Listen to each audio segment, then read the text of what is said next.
지난주에 우리가 사울과 다윗을 잠시 비교하면서 다윗은 하나님이 선택하여서 기름을 부으셨고 뿐만 아니라 다윗에게 정말 중요한 것은 하나님의 마음에 합한 사람이라는 것이다 에 대한 말씀을 드렸는데, 오늘 종려주일 예수님께서 예루살렘 성에 입성하시던 것과 함께 그 예루살렘 성이 사실은 다윗 성이잖아요. 오늘 다윗의 그 치세에 있었던 일들을 함께 소망의 프리즘으로 좀 보고 싶습니다. 하나님의 마음에 합한 사람이었기 때문에 모든 일이 그냥 다 잘 된 게 아니라 여전히 다윗은 난인연망, 혼란은 인내를, 인내는 연단을, 연단은 소망을 낳는 자리에 서 있었던 것을 볼 수 있습니다. 그는 선왕이었던 사울, 초대왕이었던 사울왕이 그를 계속해서 죽이려고 3,000명의 군사를 일으켜서 추격을 해왔기 때문에 무려 10년 동안 적어도 10번 정도 이곳저곳을 숨어 다니고 이사를 다니고, 심지어는 그들의 적국이었던 블레셋 가드에 2번이나 들어가게 되는데, 한 번은 가서 미친 사람 역할을 하기도 하고, 다른 한 번은 아예 귀화한 것처럼 귀화하려고 그랬어요. 왜냐하면 이스라엘에 있을 때보다 가드에 있을 때가 더 안전하니까, 아니 이스라엘이 더 위험하니까.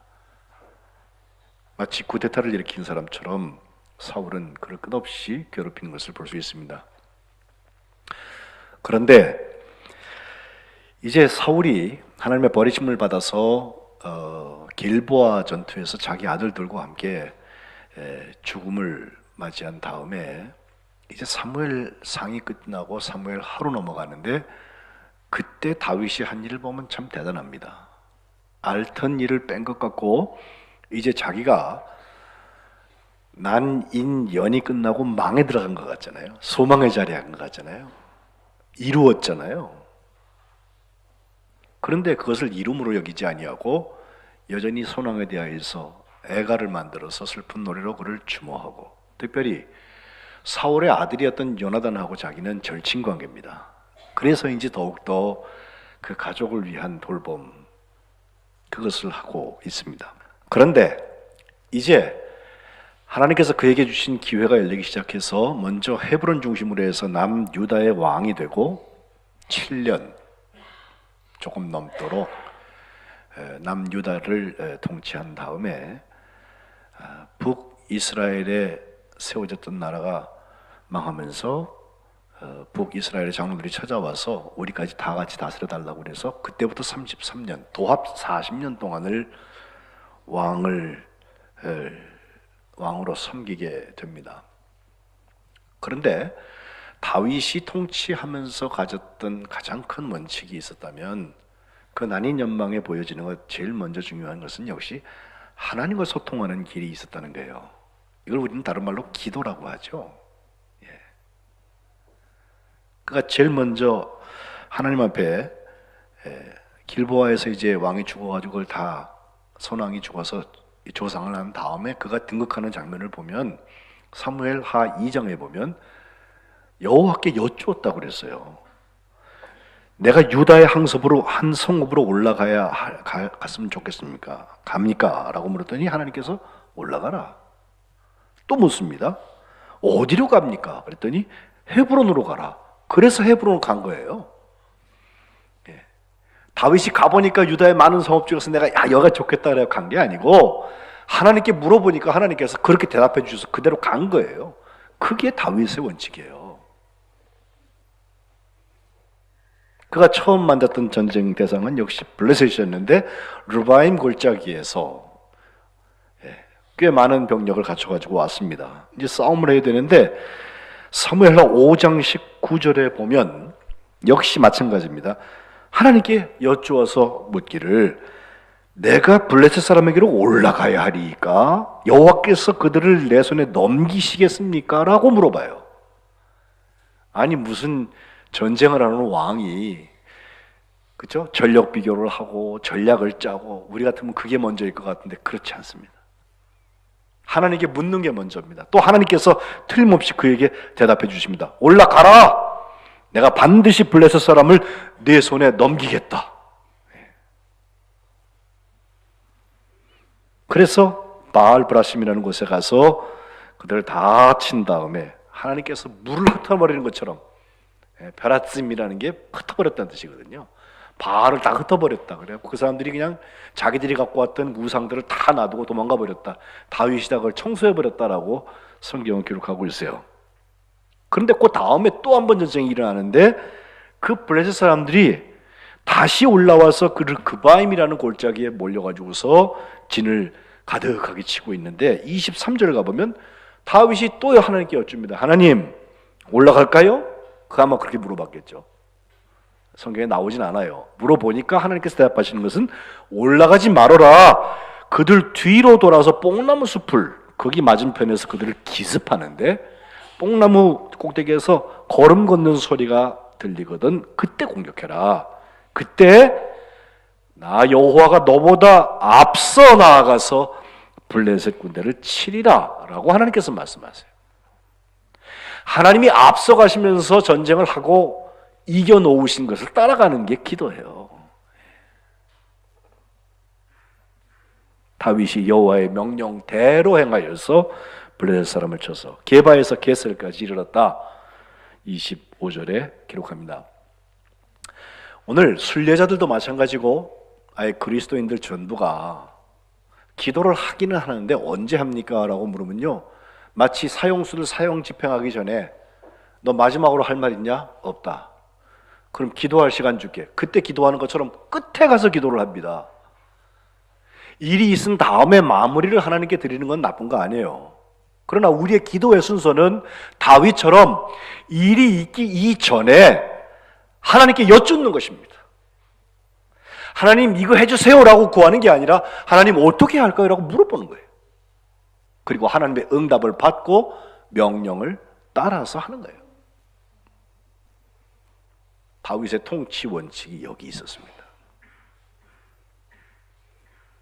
왜 소망의 망이 망할 망자가 자꾸 돼가느냐? 사람들이 기도를 맨 뒤에 놓기 때문에 그래요.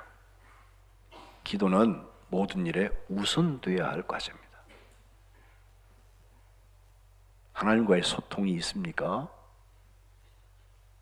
예수님도 십자가를 지시는 그 길에, 바로 목요일에 우리가 묵상할 말씀입니다마는 겟세마네 동산에서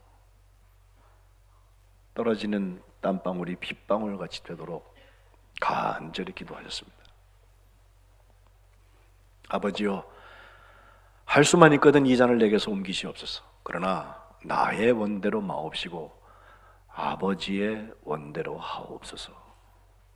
맡김의 기도이지만 하나님의 뜻을 묻고 있어요. 그때부터 밤새도록 체포되어가지고 여기저기 끌려다니신 다음에 그 다음날 십자가에 못 박혀 죽으시는데 그 죽으신 장면에도 십자가에서 여전히 기도하고 계십니다. 그리고 맨 마지막에는 다 이루었다. 아버지여, 내 영혼을 아버지의 손에 맡깁니다 라고 기도하실 때까지 기도로 소통하면서 이 일을 감당하고 계십니다. 여전히 기도가 맨 뒤에 계신 분들 계시죠? 이번 주간 성주간에 다윗을 따라서 먼저 기도하고 시작하세요. 그리고 하나님의 응답을 받고 가세요. 하나님은 말씀 안 하시고 무뚝뚝하게 잘해봐라 하고 구경하고 계신 분이 아니세요. 때로는 너무나 세밀하게, 너무나 예민하게, 그리고 정확하게 우리에게 알려주시는 분이십니다. 때로는 그것이 고난일 수도 있고, 때로는 그것이 인내일 수도 있고, 때로는 그것이 연단일 수도 있지만 결국 기도하는 사람에게 주시는 소망의 열매를 맺게 될 줄로 믿습니다.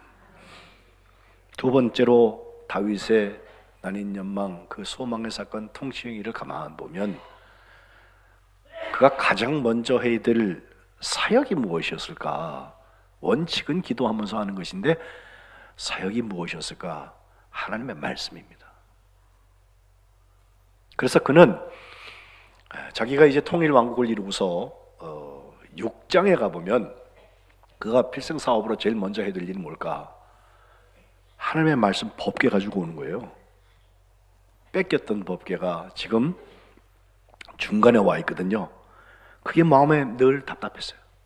그래서 그걸 가지고 다윗 성까지 가져오기 위해서 그는 정말 애썼습니다. 비교해서 사울은 어떻게 했습니까?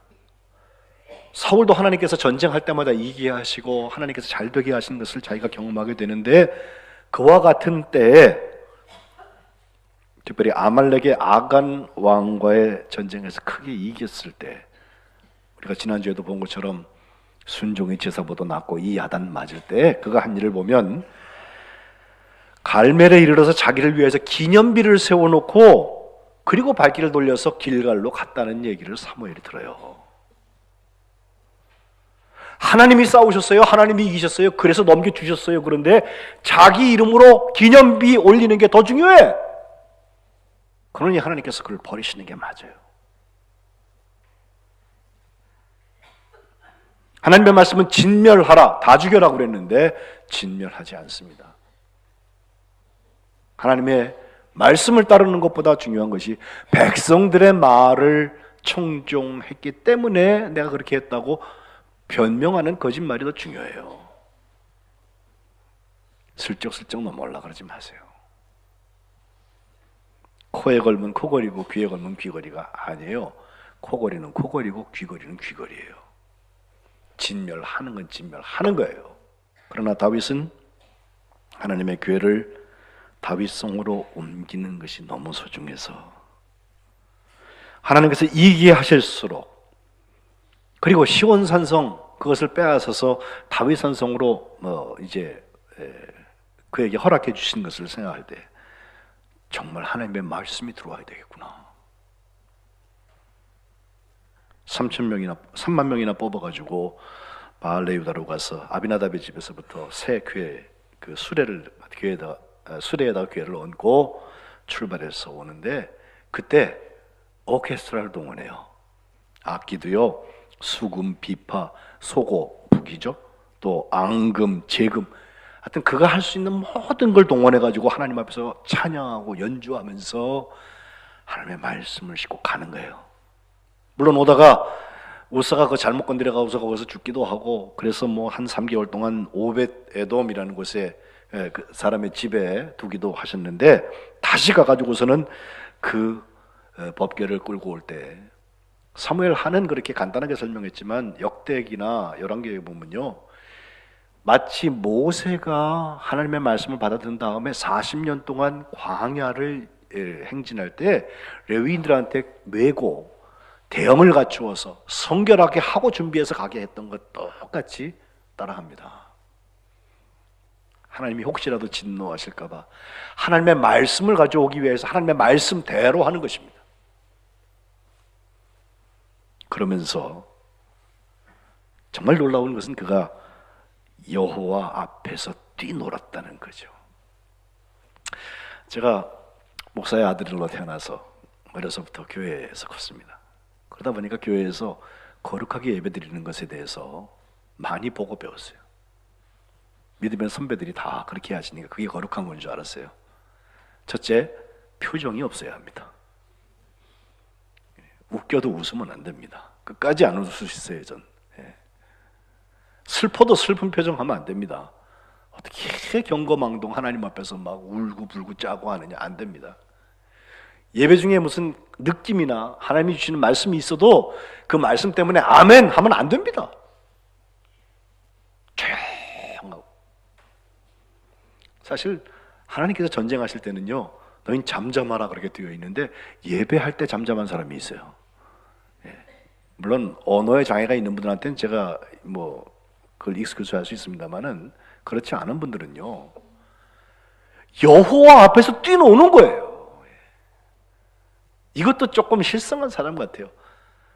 그의 아내였던 사울의 딸 미갈이 그걸 보고서, 야, 계집종들 앞에서 그게 뭐 하는 짓이냐고. 왜냐하면 에봇이라는 이런 이 성의 같은 것은 제사장의 옷 같은 것을 입었는데 배로 만든 걸 입었는데 그걸 입고서 앞에서 막 뛰놀고 춤을 추면요 속살이 다 드러나요.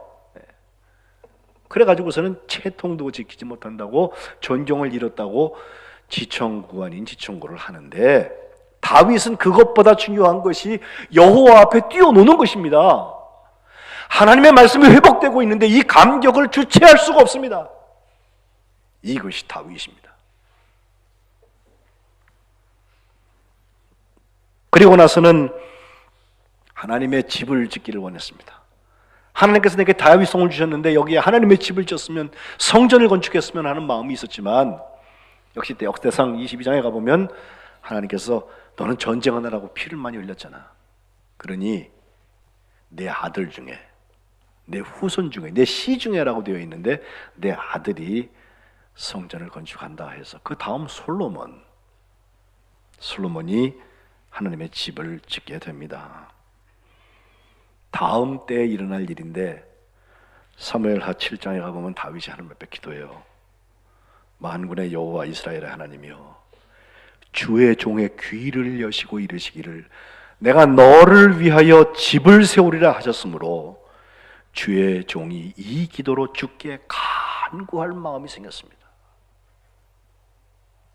기도와 말씀이 하나님의 집에 대한 관심까지 가는 거예요. 여호와의 성전의 가장 중요한 것은 뭐냐? 아니 법궤가 저 장막, 휘장, 텐트 속에 있어. 안 돼. 다윗은 그거 허락할 수 없어요. 나는 편안한 곳에 자고 있는데 하나님의 말씀이 길에 놓여 있다는 게 안 됐어요. 그래서 거기에 하나님의 집을 지어두겠다고. 이것은 마치 종려주일에 입성하신 예수님, 바로 그 다윗성이 나중에 변화해서 예루살렘 성이라고 우리가 이름을 부르는데 그 예루살렘 성에 입성하신 예수님께서 그 다음날 무화과를 저주하신 후에 바로 예루살렘 성전에 가세요. 그리고 성전에 들어가시는데 보니까 그 앞에 돈 바꾸는 사람들, 비둘기 파는 사람들 잔뜩 거기서 장사치가 돼 있어요. 사실은 그 전날 입성하시면서 예수님이 그걸 봐두셨다고 그랬어요. 그 다음 날은 가가지고서 행동으로 들어가요. 다 둘러엎어버리면서 내 아버지의 집은 만민이 기도하는 집이라고 일컬음 받아야 되는데 너희는 강도의 구렬로 만들었다. 대제사장과 서기관들에게는 정말 밥줄 끊어진 얘기 아니에요? 그러나 예수님한테는 하나님의 말씀이 중요했어요. 하나님과의 기도가 소중했어요. 우리에게 교회는 무엇이고 우리에게 하나님의 말씀의 위치는 어디에 있습니까? 교회는 담임 목사 마음대로 하는 것도 아니고 그렇다고 교인들 마음대로 하는 것도 아닙니다. 우리들이 합해서 목사와 평신도들 전부가 합해서 가지고 있는 그 어떤 우리의 권위랄까요? 능력이랄까요? 이게 100이 있다 할지라도 하나님 앞에서는 0입니다. 하나님이 전부예요. 하나님의 말씀이 그래서 소중한 거예요. 물론 목사님이 잘 말씀을 전해주시리라고 믿고 오시는 분들에게는 감사를 드립니다마는 제가 사순절에 하나님의 말씀을 같이 읽자고 통독을 하는 이유가 거기 있어요. 읽어보세요.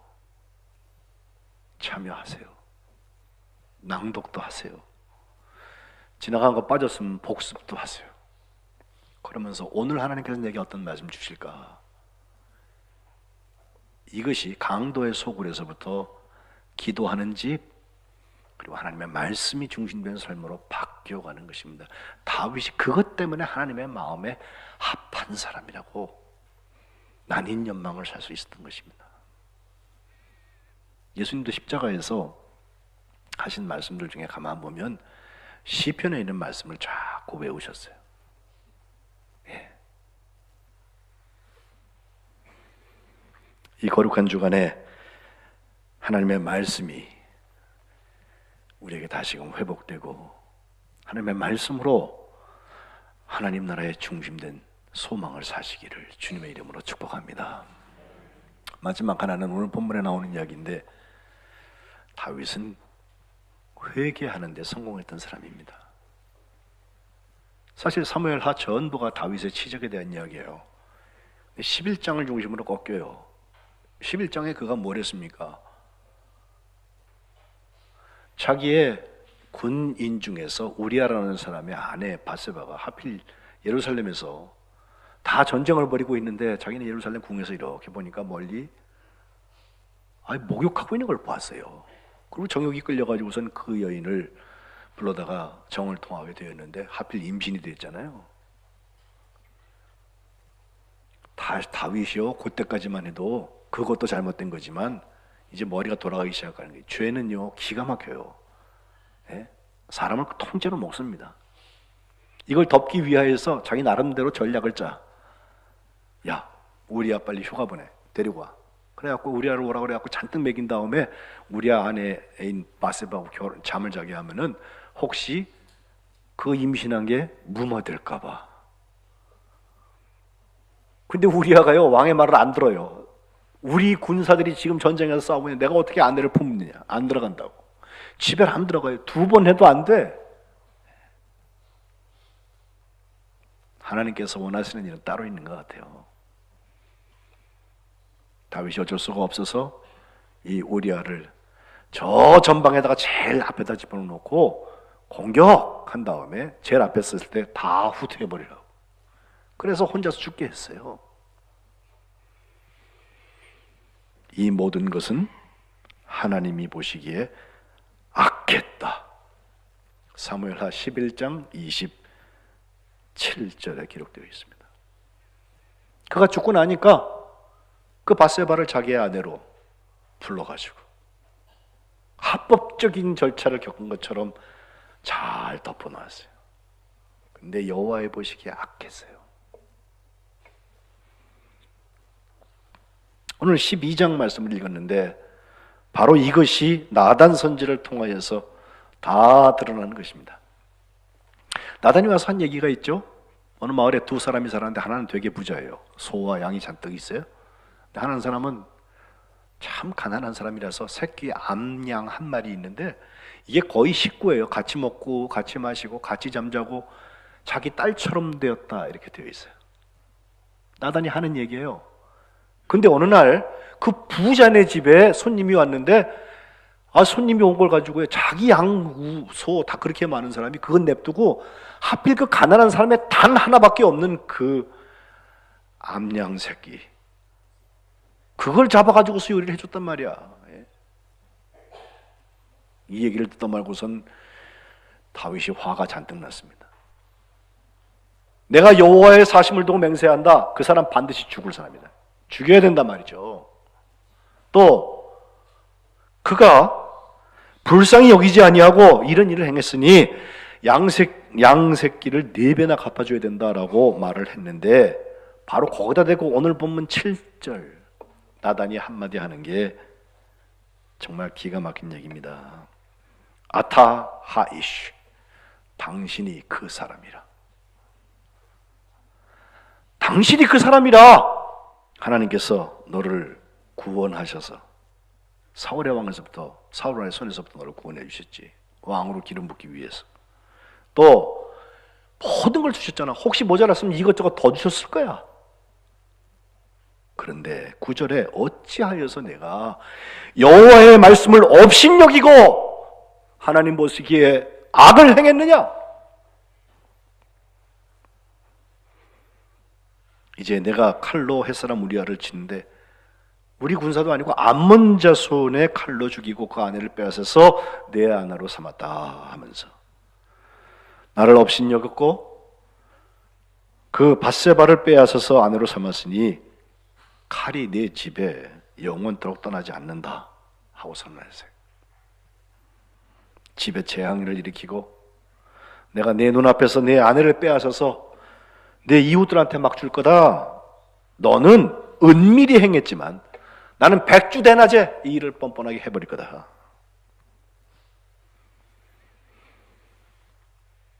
다윗이 회개에 성공했다는 것은 13절에 나옵니다.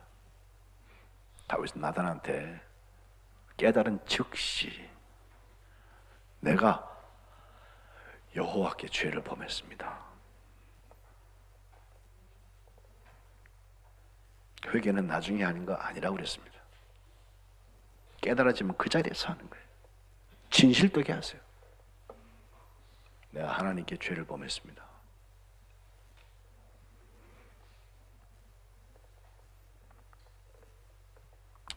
감사하게도 나단은 다윗한테 하는 말, 여호와께서 너의 죄를 용서하셨다. 너 죽지 않는다. 다만 네가 낳는 아기는 반드시 죽는다. 이렇게 이어지고 있습니다. 나단 자기 집으로 돌아가요.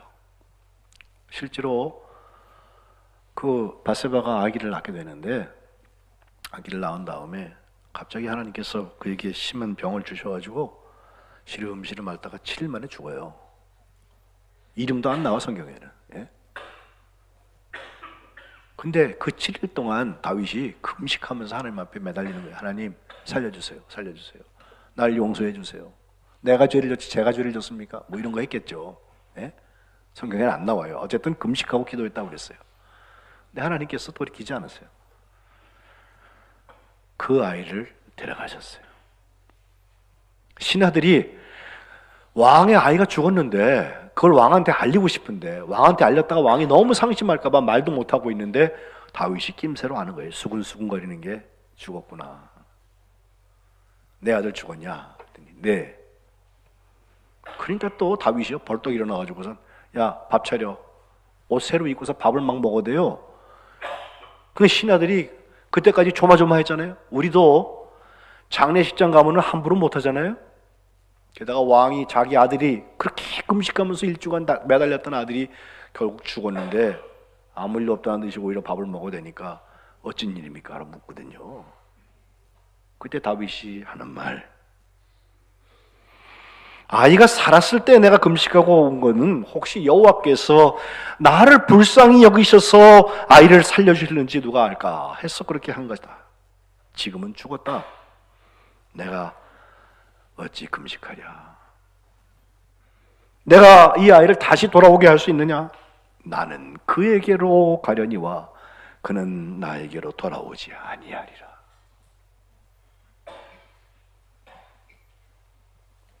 어찌 보면 다윗이 피도 눈물도 없는 사람이라고 얘기할 수 있죠? 아니에요. 다윗은 회개한 다음에 하나님이 하실 일에 붙들려 있었어요. 너무 미화한다고 생각하지 마세요. 다윗에게 제일 중요했던 것은 그 기도와 그 말씀 속에 내가 회개했는데 하나님께서 하시는 일이 더 중요해. 내 마음대로 안 됐다고 삐지는 거 아닙니다. 삐져봤자 별 수 없어요. 이래 만에 데려가시는 거예요. 대신에 하나님께서는 솔로몬이라는 아이를 그 바세바에게 주시는데, 그 나단 선지가 다시 찾아와가지고선 솔로몬을 보고서 이름을 여디디야라고 이름 불러주거든요. 25절 여디디야라는 말의 뜻은 여호와께서 사랑하셨다. 마치 다윗이 사랑받는 자라는 뜻에다가 아예 여호와라는 이름까지 붙여놓았어요. 여호와께서 사랑하시는 자라고. 물론 후에 자녀 간에 간음이 일어나기도 하고 형제 간에 살육이 일어나기도 하고 압살롬 아들이 반역을 하기도 하고 뭐 집안에 복잡한 일들이 계속 다윗에게 일어나긴 해요. 숙제거리예요. 그러나 회개했기 때문에 사울처럼 폐위당하지 않았습니다. 그리고 그 아들에게 하나님께서 다음 하나님의 집을 짓는 솔로몬의 왕의 소망과 역사를 이루신 것입니다. 저는 이 고난주간에 우리가 예수님과 함께 우리의 죄를 용서하시는 하나님 앞에 서서 회개할 수 있는 기회가 있다는 거 얼마나 소중한지 몰라요. 보통은 제가 목요일 날 예수님께서 진짜 떡과 잔을 나눠주시던 최후의 만찬 그날 성찬을 하곤 해왔어요. 우리 교회 와서 첫 해는 제가 그렇게 했어요. 근데 지금 우리가 성경을 읽는데 시간이 모자라요. 그래서 오늘 오후 예배로 성찬 예배를 옮겨서 합니다. 뭐 1년에 성찬 한 번도 안 받아도 세월은 가요. 예? 그보다 더 소중한 것들은 세상에 얼마나든지 있다고 말씀하실 수 있어요. 저는 거꾸로 말합니다. 회개할 수 있는 기회가 없어요. 가만 놔두니까 회개를 안 해요. 말로는 했다 그래. 행동이 따라오지 않아요. 은혜를 사모하는 모습이 없어요. 기도, 말씀, 회개 이거 없이 어떻게 하나님의 마음에 합한 삶을 살겠어요? 다윗이 소망이 있는 것은 바로 이것 때문에 그렇습니다. 여러분 청합니다. 오늘 오후 예배에 있는 성찬 예배나 금요일에 있을 암흑 예배나 오세요. 정 못 오게 어디 멀리 계시면 우리 라이브 스트리밍 하잖아요. 동시 중계 하잖아요. 소망과는 상관없이 살면서 자기가 소망이 있다고 생각하는 거 어느 도단입니다. 좋아하지 마세요. 분명히 얘기합니다. 제가 사울의 길을 가지 마세요. 다윗처럼. 그리고 여디디야 여호와의 마음에 합한 사람, 여호와한테 사랑받는 사람, 이것을 살기 위하여서 기도와 말씀과 회개로 이 소망의 주간을 지내시기를 주님의 이름으로 축복합니다.